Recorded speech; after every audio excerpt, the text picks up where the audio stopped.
Hello बच्चों, let's see the question. Now the question is, let a comma b comma c belongings to R, and we such that b square minus ac is greater than 0, greater than equals to 0. The equation x square plus 2bx plus c बराबर 0 हो जाएगा, equals to 0 has. Now the column 1 is 2 positive roots and B option is 2 negative roots, and the C part is 1 positive and 1 negative root, and D1 is equal root. And the column 2 is A comma minus C are of the same sign, and A comma minus B and comma C are of the same sign, and R option is A, B, C are of the same sign, and R option is A, B, C are in GP. So our key concept is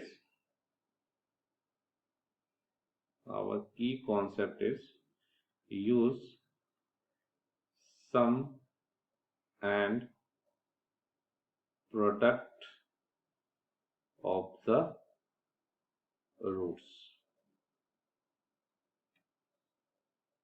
तो चलिए हम आते हैं अपने solution पे. जैसे मान लीजिए हमारा जो फर्स्ट पार्ट है, इस फर्स्ट पार्ट में ये बोला है कि 2 पॉजिटिव रूट.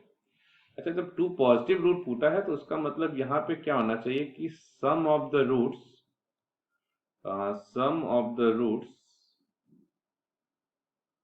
वो हमारा ग्रेटर देन 0 होना चाहिए. तो सम ऑफ द रूट हमारे इस क्वेश्चन के हिसाब से क्या निकले, x square plus 2bx plus c. तो यहाँ पे sum of the root minus b होता है, बस यहाँ पे 2b है.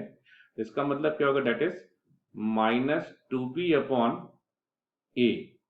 क्या होना चाहिए, ग्रेटर देन 0 होना चाहिए. अच्छा, इसके लिए होना क्या पड़ेगा, इसके लिए हमारे पास ए को और माइनस बी को सेम साइन का होना पड़ेगा. इसका मतलब A and minus B have of same sign. ठीक है. और दूसरी चीज इसी में जो है, ये सम ऑफ द रूट हो गया. इसी तरह से सेकंड पार्ट अगर हम इसका देखें तो जो हमारा product of the root, in short हम लिखते हैं POR, मतलब प्रोडक्ट ऑफ द रूट. ये जो हमारा that is product of root का मतलब यहाँ पे देखिए वही C बाई ए आ जाएगा. तो हमारा C बाई ए भी क्या होना चाहिए, ग्रेटर देन 0. अच्छा, ऐसा तभी हो सकता है कि जब C भी पॉजिटिव हो, A भी पॉजिटिव हो, या C नेगेटिव हो या A भी नेगेटिव हो, तब दोनों. इसका मतलब यहां भी क्या होना चाहिए, A and C are of same sign. तो फाइनली हमारा जो कंक्लूजन निकला इससे यही कंक्लूजन निकला कि हमारा A माइनस बी और C are of same sign. तो इस हिसाब से देखा जाए तो हमारे ए वाले पार्ट का जो ऑप्शन होगा वो क्यू पार्ट हमारा इसका करेक्ट ऑप्शन होगा. अब आते हैं अपने बी वाले पार्ट पे. तो हमारा जो बी पार्ट है इसमें बोला है क्या कि 2 नेगेटिव रूट. अच्छा, 2 नेगेटिव रूट के लिए भी देखिए यही कॉन्सेप्ट होना चाहिए कि सम ऑफ द रूट जो होना चाहिए वो लेस देन 0 होना चाहिए. Sum of the root less than 0. That is अगर हम बात करें, it mean sum of the root हमारे यहाँ पे क्या, माइनस 2b बाई ए, वो लेस देन 0 होना चाहिए. तो ये तभी पॉसिबल हो पाएगा जब ए और बी, अब देखिए लेस देन 0 मतलब अगर ए भी पॉजिटिव बी भी पॉजिटिव, तो ये पॉजिटिव पॉजिटिव ओवरऑल नेगेटिव रहेगा. या ए भी नेगेटिव बी भी negative, negative negative cancel out हो जाएगा, फिर भी देखिए नेगेटिव रहेगा. इसका मतलब कि ए और बी को सेम साइन का होना पड़ेगा. A and B are of same sign. तो पहली चीज ये हो गई.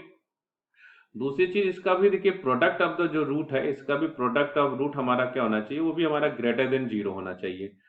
तो दैट इज यहाँ पे अगर हम बात करें तो C by A is greater than 0. तो देखो वही कहानी यहाँ भी, C पॉजिटिव ए पॉजिटिव यानी पॉजिटिव, C नेगेटिव ए नेगेटिव यानी कि आपका तब भी आंसर पॉजिटिव आएगा. तो इससे भी यही पता चलता है कि हमारा A and C are of same sign.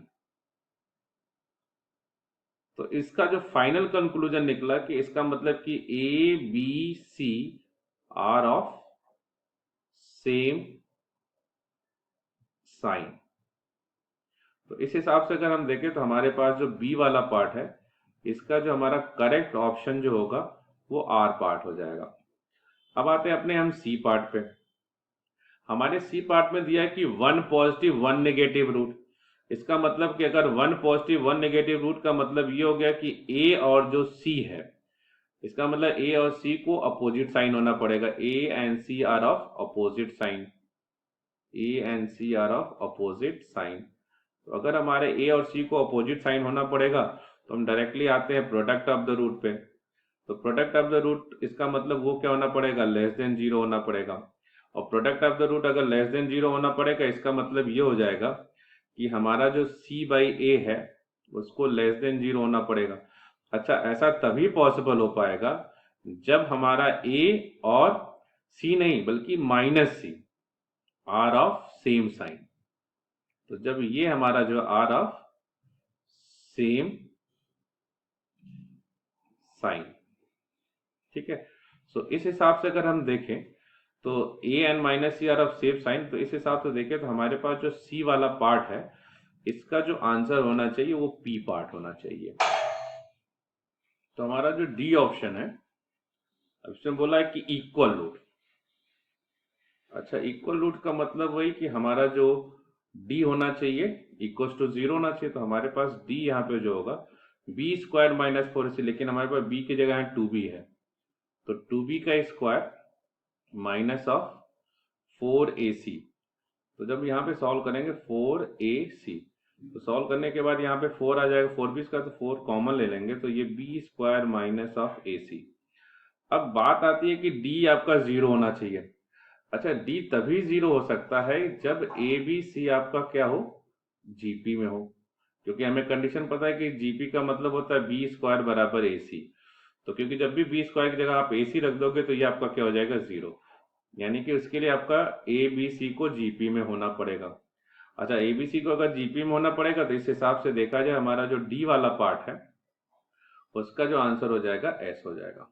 सो हमारा जो फाइनल आंसर होगा, so our final answer is A part उसका आंसर क्यू हो जाएगा, बी पार्ट उसका आंसर आर हो जाएगा, सी पार्ट उसका आंसर पी हो जाएगा और डी पार्ट उसका आंसर जो आपका एस हो जाएगा।